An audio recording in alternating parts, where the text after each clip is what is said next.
Episode 210। दीदी, मुझे छूने की हिम्मत भी मत करना, मैं नहीं चाहती तुम्हारे हाथ काट दिए जाए। अनन्या ने जैसे ही यह कहा गार्ड्स रुक गए। भले ही अनन्या के कपड़े देखने में नॉर्मल लग रहे थे, लेकिन वो जहाँ खड़ी थी वहाँ वर्किंग स्टाफ को छोड़कर आज से पहले कोई नॉर्मल इंसान नहीं आया था। वो सिर्फ अनन्या के नेचर और कपड़ों को जज करके उससे उलझना नहीं चाहते थे। एक गार्ड्स ने कहा, अगर आप नहीं चाहती हम आपको बाहर निकालें तो खुद क्यों नहीं यहाँ से चली जाती। अब तक जो हुआ उसे देखते हुए अनन्या भी वहाँ से चली जाना चाहती थी, मगर ना जाने उस पर अभी कौन सा जादू हुआ था कि अनजान जगह और अनजान लोगों के बीच गुमसुम सी शांत रहने वाली वो अपने अंदर के डर को महसूस हो कर ही नहीं पा रही थी। गार्ड्स की वार्निंग को नज़रअंदाज करते हुए उसने अपने दिल पर हाथ रखते हुए मानो खुद से ही सवाल किया, आज मुझे डर क्यों नहीं लग रहा। हालांकि अपने इस सवाल का जवाब वो जानती थी उसकी बहन वही है और वो उसे कुछ नहीं होने देगी। उसका यह भरोसा ही था जो आज वो अकेली खड़ी थी। रिसेप्शनिस्ट ने गार्ड से कहा, तुम सब खड़े क्यों हो, इसे बाहर ले जाओ, इस पर तुम्हारी बातों का कोई असर नहीं होगा। यह लड़की ढीठ है, मुझे तो लगता है यह पागल भी है।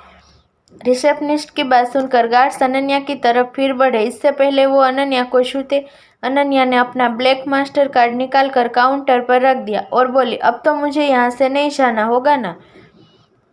मास्टर कार्ड को देखने के बाद भी रिसेप्शनिस्ट को उस पर यकीन नहीं हुआ। कार्ड को हाथों में लेते हुए वो मजाकिया लहजे में बोली, क्या यह नकली है।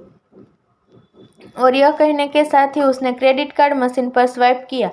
कार्ड असली है यह देखकर उसकी आंखें बड़ी हो गई। अनन्या बोली, यहाँ वीआईपी ट्रीटमेंट पाने के लिए मुझे कितना पे करना होगा। वेल, तुम्हें यह बताने की ज़रूरत नहीं है, तुम बस अमाउंट डाल दो।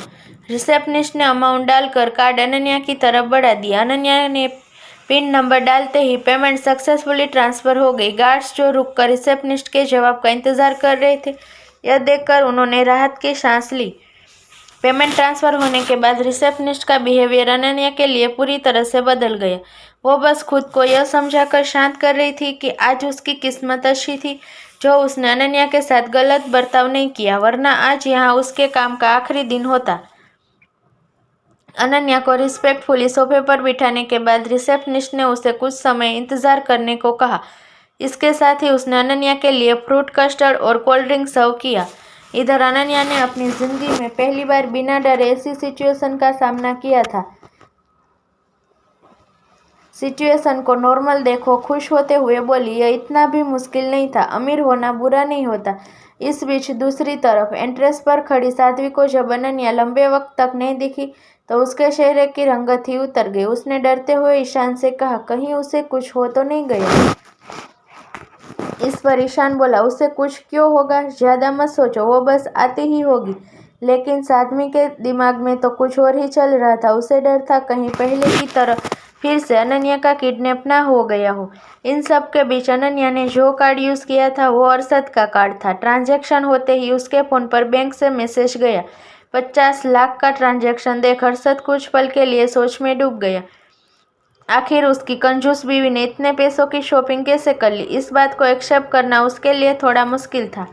कुछ सोचकर उसने अधीरा को कॉल किया। अधीरा इन दिनों अपने कज़न के ओवर खर्चों से तंग आ गई थी। उसकी आज की मीटिंग का मेन एजेंडा यही था कि बिना परमिशन के उसके परिवार का कोई भी सदस्य फ्री में मॉल के स्टॉक को यूज़ ना कर सके। मीटिंग के बीच में अरशद का कॉल देख पहले उसने कॉल इग्नोर करने का सोचा, फिर अनन्या का ख्याल आते ही उसने कॉल पिक कर लिया। अरशद ने सीधे मुद्दे की बात की, अनन्या इस वक्त सिटी मॉल में अकेली है, उसका ध्यान रखना। इतना कहकर अरशद ने कॉल काट दिया। उसने आज अनन्या को अकेले मॉल आने की परमिशन सिर्फ इसलिए दी थी क्योंकि सिटी मॉल अधीरा के अंदर आता था। अरशद की बात सुनते ही अधीरा का सख्त चेहरे पर नरमी आ गई। वो अपने असिस्टेंट सुधीर से बोली, अनन्या मॉल में है, जाओ और पता करो वो अभी कहाँ है। स्टाफ के प्रति असिस्टेंट सुधीर का नेचर भी अधीरा की तरह ही था।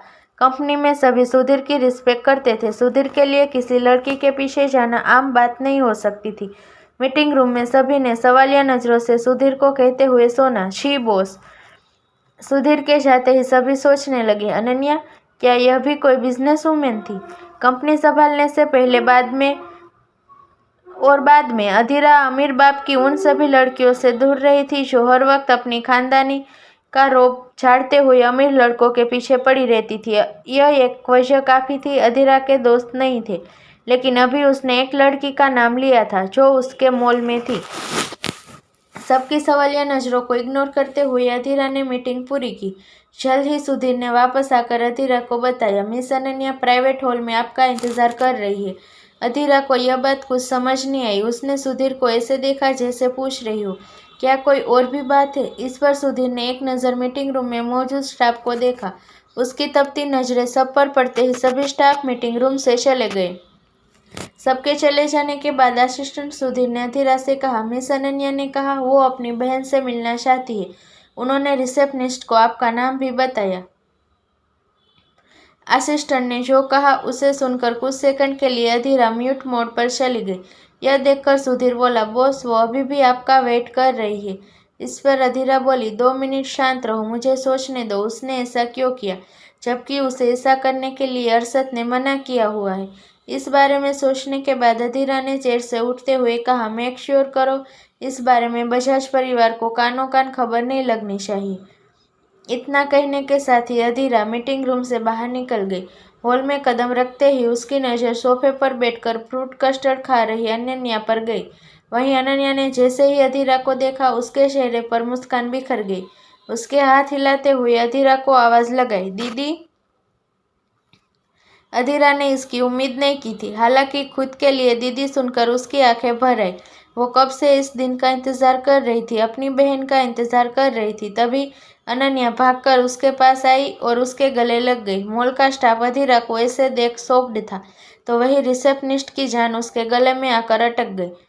असिस्टेंट सुधीर, जो अधीरा के साथ पिछले कई सालों से काम कर रहा था और कभी अधीरा को इस तरह से इमोशनल होते हुए नहीं देखा था, वो भी आज यह नज़ारा देखकर कुछ पल के लिए चौंक गया।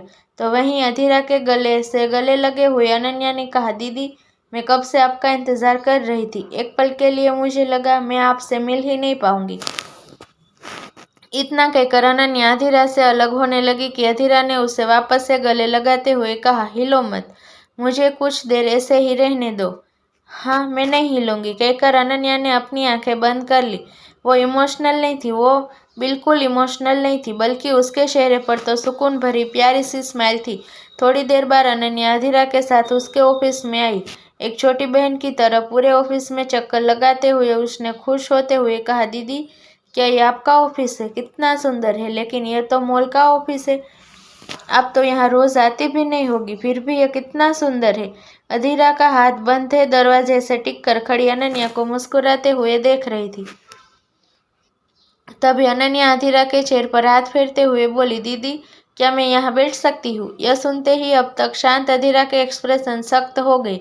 वो चलकर अनन्या के पास आई और एक स्ट्रिक्ट टीचर की तरह बोली, नहीं तुम अभी यहाँ नहीं बैठ सकती।